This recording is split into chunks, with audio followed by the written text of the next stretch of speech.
여기는 미국 명문대의 한 강의실. 갑자기 수업 도중 한 동양인 여성이 욕설을 뱉기 시작하자 그 말을 들은 교수님과 학생들의 표정이 얼어붙고 맙니다. 하지만 이 여성은 개의치 않고 모자를 눌러쓴 채 엎드려 버리는데요. 대체 이 강의실에서는 어떤 일이 벌어진 건지 한번 알아보러 가실까요? 구독과 좋아요를 눌러주시면 영상 제작에 큰 힘이 됩니다. 안녕하세요. 저는 람팡이에요. 중국계 미국인으로 지금은 미국의 한 명문대에서 열심히 공부하고 있답니다. 사실 저희 아버지는 원래 중국에서 사셨었어요.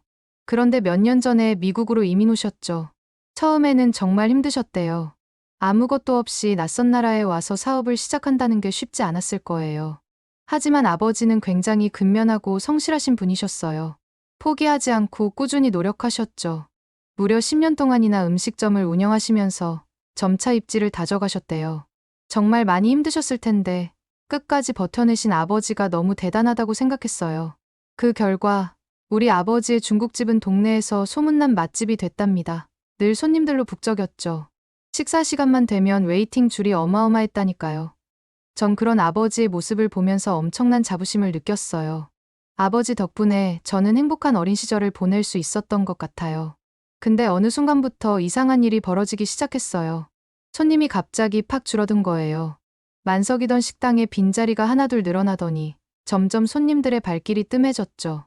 뭔가 이상하다 싶었는데 나중에 안 사실이 충격적이었어요.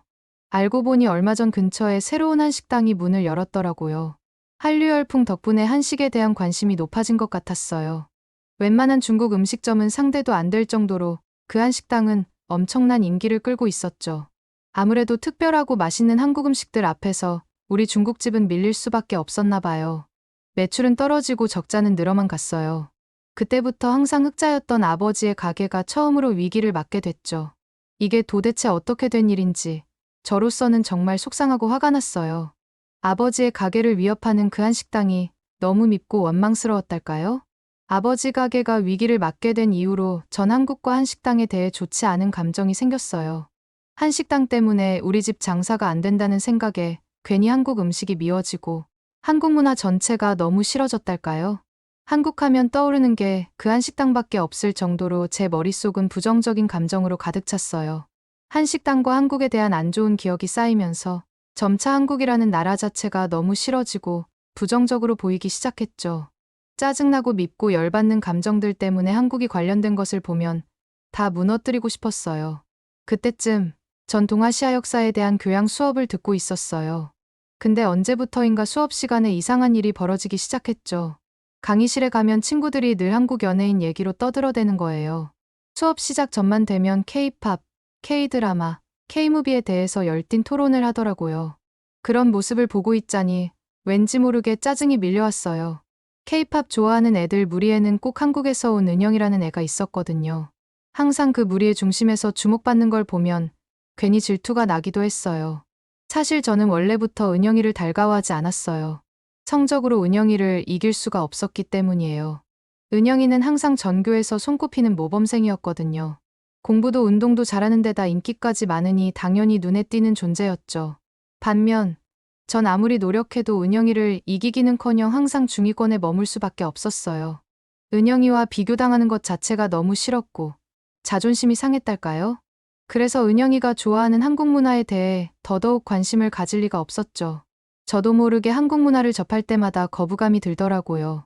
괜히 짜증이 밀려오고 기분이 언짢아지는 느낌이랄까요? 그런데 어느 날 우연히 제 귀에 들린 말이 있었어요. 은영이가 K-팝을 좋아하는 친구들을 한국 음식점에 초대한다는 내용이었죠. 은영이 아버지가 새로 연 식당이 있다면서 거기서 파는 한국 음식을 맛보자고 하더라고요. 그때 저는 괜히 불길한 예감이 스쳐 지나갔어요. 괜한 느낌이라고 생각했죠.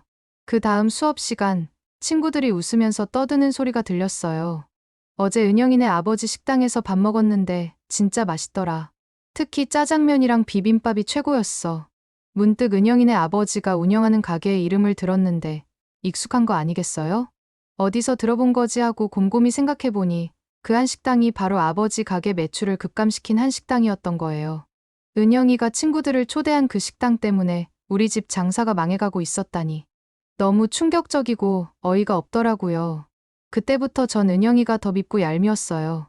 공부에서 늘 제 위를 넘보는 것도 모자라 이젠 우리 아버지의 가게까지 위협하고 있으니 어떻게 좋아할 수 있겠어요? 사실 아무리 경쟁 관계라도 그 정도 가지고 개인적인 감정을 품긴 일은 일인데 전 은영이라는 애 자체가 너무 가증스러웠달까요?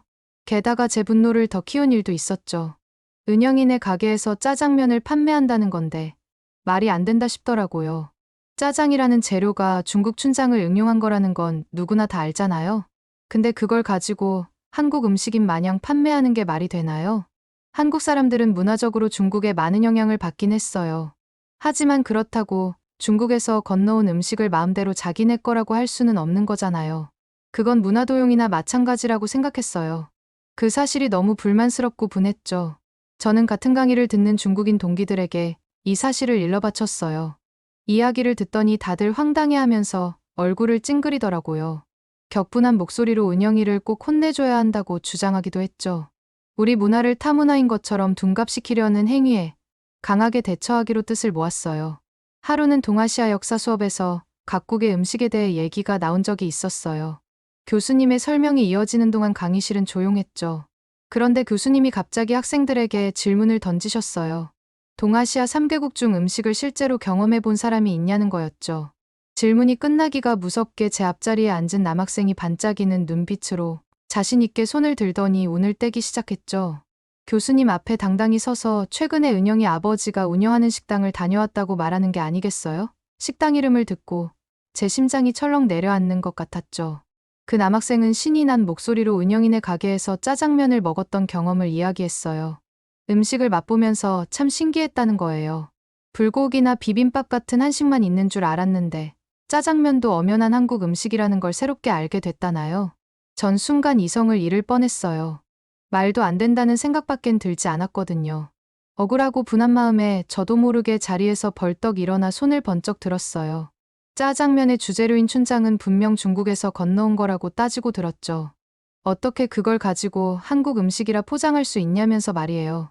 제 일갈의 강의실 여기저기서 웅성거리는 소리가 새어나왔어요.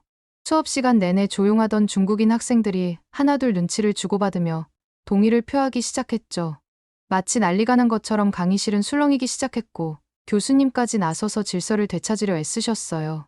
갑자기 웅성거리는 소리가 뚝 끊기더니 교수님의 또렷한 목소리가 강의실을 메웠어요.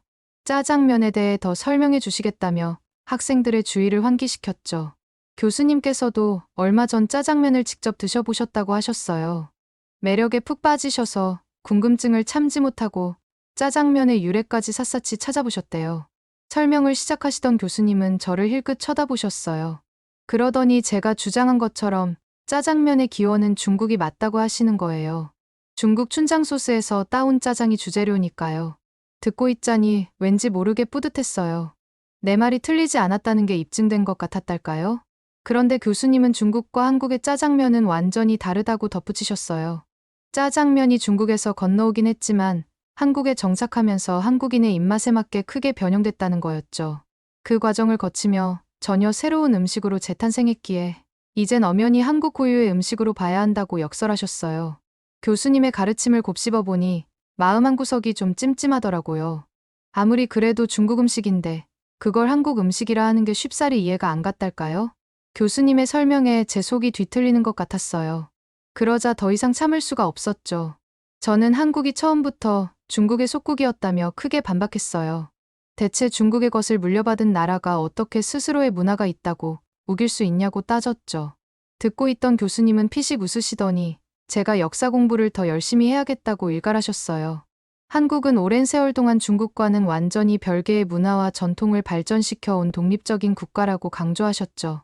제가 아는 지식으로는 그저 중국의 영향 아래 있던 속국에 불과한데 교수님 말씀은 영 납득이 가지 않았어요. 그래서 전 못 말리겠다는 듯이 또 도전장을 내밀었죠. 한국이 중국에 엄청 의존하고 있다는 걸 알면서도 어떻게 한국이 독립국이라 할 수 있느냐고 물었어요. 한국에서의 중국 수출 비중만 해도 25%에 달하고 군사력 역시 열세인데 마음만 먹으면 얼마든지 짓밟을 수 있을 거라고 주장했죠. 교수님은 오히려 제 주장에 깊이 공감하시는 듯했어요. 25%라는 수치는 상당히 높은 편이라고 인정하셨거든요. 그런데 그 말을 하시더니 갑자기 충격적인 사실을 꺼내셨어요.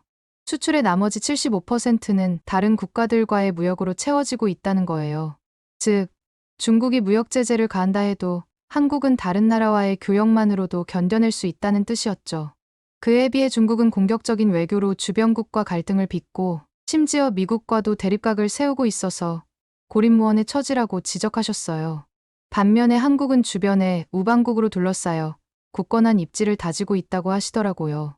교수님의 말씀을 듣는 순간 충격과 배신감 같은 게 밀려왔어요. 게다가 주변에 우방국으로 둘러싸여 굳건한 입지를 다지고 있다는 게 은영이와 오버랩되고 공격적인 외교로 주변국과 갈등을 빚고 미국과도 대립각을 세우고 있다는 것을 저를 빗대는 것 같았죠. 이런 생각 때문에 화가 치밀어 오르더라고요. 대체 교수님은 왜 저런 소리를 하시는 걸까요? 너무 분해서 머리가 터질 것 같았어요. 화가 머리끝까지 난 저는 교수님의 다음 말을 기다릴 수조차 없었어요.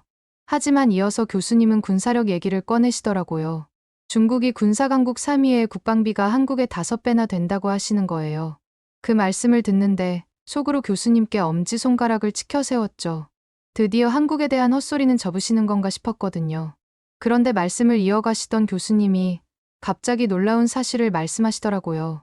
한국의 군사력 순위가 5위라는 겁니다. 깜짝 놀라서 교수님을 바라봤죠. 중국에 비해 한참 뒤처질 줄 알았는데 생각보다 견줄 만한 수준이었거든요. 그런데 교수님은 거기서 그치지 않으시고 한국군의 강점을 설명하기 시작하셨어요. 작년 한국 방산업체의 무기 수출 계약 규모가 무려 147억 달러에 달한다는 사실이었죠. 그 덕분에 나토 최대 군대가 한국산 무기로 무장하게 됐다는 거예요. 솔직히 유럽의 강대국들이 한국 무기를 선택했다는 게 정말 놀라웠어요. 게다가 그 계약 규모도 어마어마하잖아요.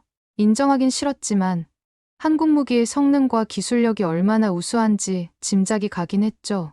저는 갈수록 지쳐갔지만 교수님은 개의치 않고 한국이라는 나라가 왜 중국이 무시할 수 없는 수준인지에 대해서 말씀하셨어요. 한국은 휴전 상태인 분단국가라는 특수한 상황 때문에 군수산업이 매우 발달했다고 하셨죠. 그래서 무기 생산 능력이 타의 추종을 불허한다고 하더라고요. 양질의 무기를 신속하게 대량 생산할 수 있어서 납기 단축에도 큰 이점이 있다는 거예요. 심지어 요즘 무기에는 첨단 반도체가 필수 부품인데 그것까지 한국 내에서 자체 조달이 가능하다고 말씀하시더라고요.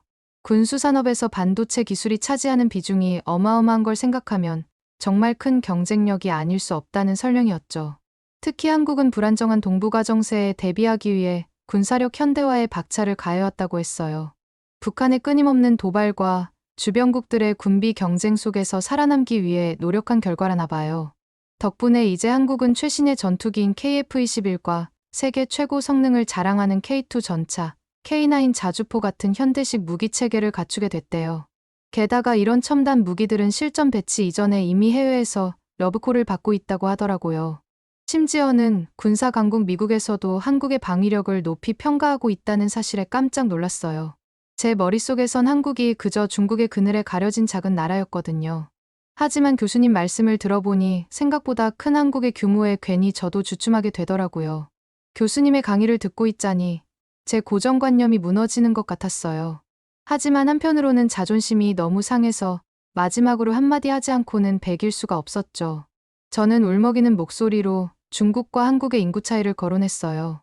중국과 한국의 인구 차이를 봐도 엄청난 격차가 있는데 그런 상황에서 한국이 중국을 당해낼 수 있겠냐고 물었어요. 중국이 마음만 먹으면 인해 전술로 한국을 압도할 수 있을 거라고 주장했죠. 교수님은 그 사실을 왜 무시하시는 건지 따져 물었어요. 그 순간 은영이가 자리에서 손을 들었어요. 교수님의 허락을 구하더니 입을 열기 시작했죠. 군사력의 척도가 인구수만은 아니라는 사실을 언급하면서 말이에요. 사실 저는 은영이가 무슨 말을 할지 전혀 예상하지 못했어요. 은영이는 자신이 군사 전문가가 아니지만 알고 있는 걸 꼭 말씀드리고 싶어 이렇게 손을 들었다고 하더라고요.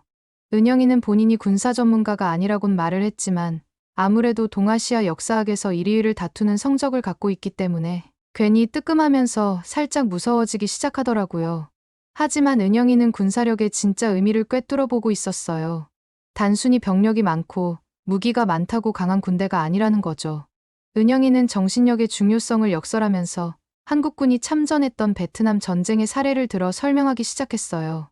당시 한국군은 인구 대비 가장 많은 병력을 파병했고 숫자로는 압도적으로 열세였지만 강인한 정신력으로 큰 전과를 올렸다는 거예요.